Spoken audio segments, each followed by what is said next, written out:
आकाशवाणी भोपाल से प्रस्तुत हैं प्रादेशिक समाचार।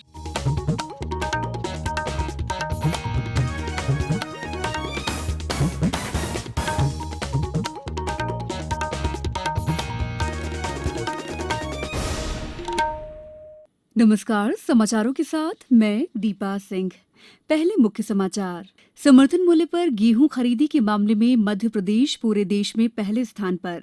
2 महीने बाद लौटी धार्मिक स्थलों, होटल और मॉल की रौनक। इंदौर पहुंचकर मुख्यमंत्री ने की कोरोना नियंत्रण उपायों की समीक्षा। और माध्यमिक शिक्षा मंडल की हायर सेकेंडरी की स्थगित परीक्षाएं कल से। अब समाचार विस्तार से। मध्य प्रदेश समर्थन मूल्य पर गेहूं खरीदी में देश में पहले स्थान पर पहुंच गया है। प्रदेश में अब तक 1,27,67,000 से अधिक मीट्रिक टन गेहूं की खरीदी की जा चुकी है। पंजाब दूसरे स्थान पर है। देश के सभी राज्यों द्वारा कुल खरीदे गेहूं का 33% मध्य प्रदेश में खरीदा गया है। कोरोना लॉकडाउन और निसर्ग तूफान के अवरोध को पीछे छोड़ते हुए खरीदी कार्य में लगा अमला, कोरोना योद्धा और मध्य प्रदेश के किसान कोरोना विजेता साबित हुए हैं। मुख्यमंत्री शिवराज सिंह चौहान ने इस उपलब्धि के लिए खाद्य एवं नागरिक आपूर्ति विभाग की टीम और प्रदेश के किसानों को बधाई दी है। प्रदेश में 2 माह से बंद धार्मिक स्थल, होटल, रेस्टोरेंट और मॉल आज से खुल गए हैं। हालांकि भोपाल और इंदौर में धार्मिक स्थान चरणबद्ध ढंग से खुलेंगे। उज्जैन स्थित विश्व प्रसिद्ध महाकालेश्वर मंदिर के पट खोले गए और केंद्र सरकार की गाइडलाइन के अनुरूप 75 दिनों बाद सैकड़ों दर्शनार्थियों ने दर्शन किए। केंद्रीय गृह मंत्रालय की गाइडलाइन का पालन करते हुए श्री महाकालेश्वर मंदिर में मात्र प्री बुकिंग के आधार पर दर्शन के लिए आज सुबह से प्रवेश दिया गया। प्रदेश के कृषि मंत्री कमल पटेल सहित अन्य जनप्रतिनिधियों और प्रशासनिक अधिकारियों ने भी मंदिर में महाकालेश्वर के दर्शन किए। मंदिर में दर्शनार्थियों के लिए 3 स्लॉट में प्रवेश दिया जा रहा है। आगरमालवा जिले के नलखेड़ा स्थित पीताम्बरा सिद्धपीठ, मां बगुलामुखी मंदिर और ऐतिहासिक शिवालय श्री बैजनाथ महादेव मंदिर भी आज से खोल दिए गए। सीहोर स्थित प्राचीन सिद्धिविनायक गणेश मंदिर और रेहटी में सलकनपुर देवी धाम मंदिर के पट भी आज से श्रद्धालुओं के लिए खुल गए हैं। उधर भोपाल में आज से एहतियात के साथ मॉल खोल दिए गए हैं, लेकिन धार्मिक स्थल अभी 8 दिन और नहीं खुलेंगे। इंदौर में भी फिलहाल धार्मिक स्थान नहीं खुलेंगे। हमारे संवाददाता ने मॉल खुलने पर कुछ लोगों की राय जानी। मेरा नाम शिखा पांडे है और मैं भोपाल में रहती हूँ। जैसा कि मॉल खुल गए हैं, लेकिन मुझे नहीं लगता ये सेफ है, क्योंकि कोरोना एक ऐसी बीमारी है जिसको अभी मतलब कुछ डिसाइड नहीं है कि वो क्या है, कहाँ है और किसको है। तो इसमें बहुत ही अनसर्टेन रहेगा। अगर हम मॉल जाते भी हैं तो कौन आ रहा है, किसने, कौन इन्फेक्टेड है, कौन इन्फेक्टेड नहीं है, और कितना हम सावधानी रख रहे हैं उस चीज़ को लेके। मतलब मॉल कितनी सावधानी रखता है ये भी अभी डिसाइड नहीं है। तो मुझे लगता है कि नहीं खुलने चाहिए अभी मॉल। ये जो भीड़ बड़े स्थान हैं उनको नहीं खोलना चाहिए था। ये गलत डिसीजन लग रहा है मुझे गवर्नमेंट का। मेरा नाम अभिषेक पाठक है। मॉल्स हाइजीन मेंटेन करते हैं, साफ़ सफाई रहती है और उम्मीद करता हूं कि आगे चल के भी वहां पर सोशल डिस्टेंसिंग का पालन होगा, सैनिटाइजर्स वगैरह यूज़ होंगे और शॉपिंग के सारे ऑप्शंस हम लोगों को उपलब्ध हो पाएंगे। इस अच्छे कदम के लिए मैं सरकार की और हमारे ज़िला प्रशासन की बहुत बहुत सराहना करता हूं और उनको तहे दिल से धन्यवाद देता हूं। According to me, malls can be open with safeties. As we see in malls, में इतना रश नहीं होता है, तो we can open by applying social distancing. By taking all the precautions, we can open the malls. प्रदेश में corona संक्रमित लोगों की संख्या आज 9,400 से और अधिक हो गई है।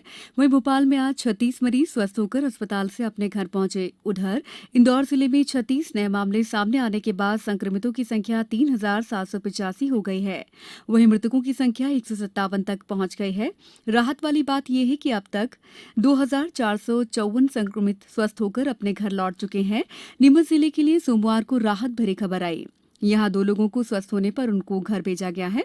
जिले में अब तक 198 लोग पूरी तरह ठीक होकर कोरोना की जंग जीत चुके हैं।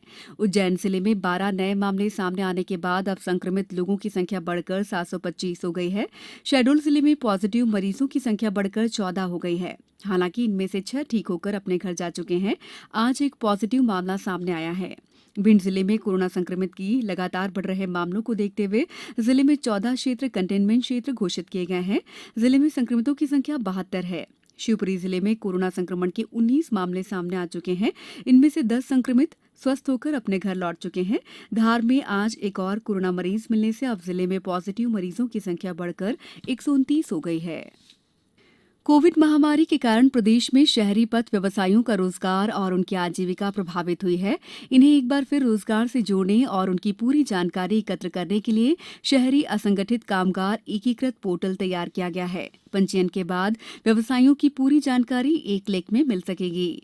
पंजीयन अभियान 25 जून तक चलेगा। पोर्टल में नगरीय विकास और आवास विभाग द्वारा सभी पथ व्यवसायियों की जानकारी एकत्रित करने के लिए वर्ष 2012 में किए गए सर्वे को आधार मानकर हितग्राहियों का पंजीयन किया जाएगा। कोरोना वायरस के कारण अन्य राज्यों से प्रदेश वापस लौटे श्रमिकों का सर्वे कार्य पूरा कर लिया गया है। श्रम विभाग के अनुसार 1 मार्च या उसके बाद प्रदेश लौटे प्रवासी श्रमिकों की संख्या 7,30,311 है। इनमें 58.9 अनुसूचित जाति और जनजाति वर्ग के हैं। सर्वे में 96.4% ग्रामीण क्षेत्रों से हैं। सबसे ज्यादा प्रवासी श्रमिक 54,817 बालाघाट में दर्ज किए गए हैं। ये समाचार आप आकाशवाणी भोपाल से सुन रहे हैं। हमारे समाचारों को अब आप कभी भी और कहीं भी अपनी सुविधा के अनुसार सुन सकते हैं। ये समाचार बुलेटिन YouTube, ट्विटर और फेसबुक पर AIR न्यूज भोपाल पेज पर सुने जा सकते हैं। इसके अलावा आप हमारी वेबसाइट newsonair.com पर या AIR न्यूज ऐप पर भी समाचार सुन सकते हैं। ब्रेक के बाद समाचारों में आपका एक बार फिर स्वागत है। मुख्यमंत्री शिवराज सिंह चौहान ने आज इंदौर में कोरोना नियंत्रण की समीक्षा करते हुए कहा कि राज्य में कुल बेड संख्या 85,000 तक ले जाने की दिशा में तेजी से कार्य किए जा रहे हैं। वीडियो कॉन्फ्रेंसिंग के जरिए उन्होंने निर्देश दिए कि रिकवरी रेट में वृद्धि के बावजूद टेस्टिंग, अस्पतालों में बेड, क्वारंटीन और ICU व्यवस्था के कार्य निरंतर होने चाहिए। मुख्यमंत्री बनने के बाद पहली बार इंदौर पहुंचे श्री चौहान ने कोरोना नियंत्रण को लेकर किए जा रहे सभी प्रयासों की जानकारी ली। इस दौरान बताया गया कि इंदौर में रिकवरी रेट 65% है, जबकि राज्य का रिकवरी रेट 68% हो गया है। उन्होंने कहा कि वायरस नियंत्रण के प्रयासों में ढिलाई नहीं होनी चाहिए। मुख्यमंत्री ने इंदौर प्रवास के दौरान कोरोना योद्धाओं के परिजनों से भी भेंट की। माध्यमिक शिक्षा मंडल की हायर सेकेंडरी की स्थगित परीक्षाएं कल से शुरू हो रही हैं। ये परीक्षाएं 16 जून तक चलेंगी। बोर्ड ने निर्देश दिए हैं कि ऐसे परीक्षार्थी जो कोरोना वायरस से संक्रमित हैं या जिनकी उपचार के बाद रिपोर्ट नेगेटिव आई है और उनकी क्वारंटीन अवधि पूरी नहीं हुई है, वे परीक्षाओं में शामिल नहीं होंगे।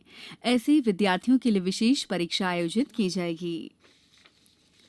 मंडला जिले के मोतीलाला क्षेत्र में पुलिस और नक्सलियों के बीच कल मुठभेड़ हुई। पुलिस ने नक्सलियों द्वारा छोड़े गए 4 लाख रुपए नगद और कुछ सामग्री बरामद की है। जिले के एसपी दीपक कुमार ने बताया है कि मामला दर्ज कर नक्सलियों की तलाश की जा रही है।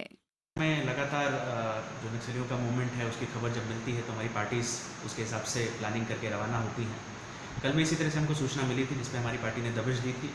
संभवतः किसी से लेन देन का इनका प्लान था जिसको पुलिस ने विफल किया है। पुलिस पार्टी को देखते ही इन्होंने वहां से दौड़ लगाई। पुलिस बल के द्वारा इनका पीछा किया गया है। आपस में इसी दरमियान एक्सचेंज ऑफ फायर भी हुआ है और थाना मोती नाला पे हमने अपराध पंजीबद्ध किया है। मौके से जो इनके पास सामान था, चाहे वो खाद्यान्न हो, नकदी हो, कुछ और भी चीज़ें हमें बरामद हुई हैं। कुल 4 लाख की नकदी हमको वहाँ से बरामद हुई है और मोती नाला पे हमने अलग अलग धाराओं में विधि विरुद्ध क्रियाकलाप 307 IPC के तहत अपराध पंजीबद्ध किया है।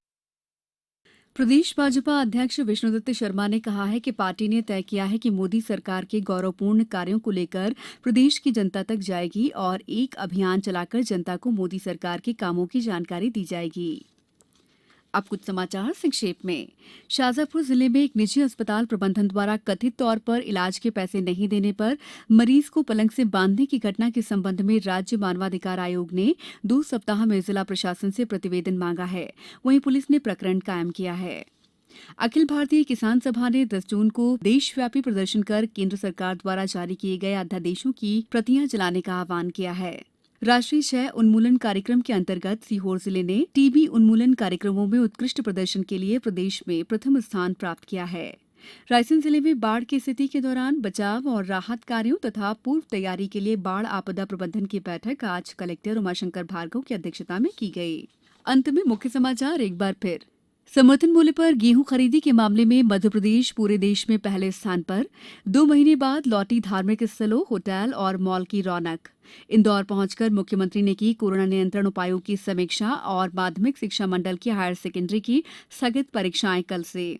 इस बुलेटिन में बस इतना ही। घर में रहिए, सुरक्षित रहिए और सुनते रहिए आकाशवाणी। नमस्कार।